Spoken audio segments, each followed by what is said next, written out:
নমস্কার, আমি রবীন্দ্রনাথ ঠাকুরের সেঁজুতির চলাচল কবিতাটি পড়ে শোনাচ্ছি।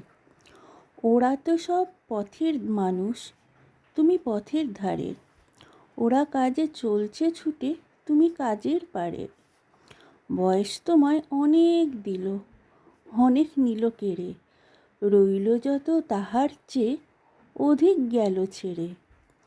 চিহ্ন পড়ে তারে ঢাকে নতুন চিহ্ন এসে, কোনো চিহ্ন স্পষ্ট হয়ে রয় না অবশেষে। যেথায় ছিল চেনা লোকের নীড়, অনায়াসে জমল সেথায় অচেনাদের ভিড়।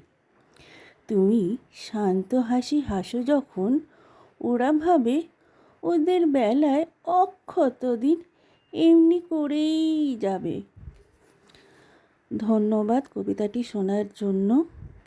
যদি একটু কোনো ভুল ত্রুটি হয়ে থাকে তাহলে নিশ্চয়ই আমাকে আপন ভেবে আমার ভুল ত্রুটিগুলো মার্জনা করে দেবেন। ধন্যবাদ।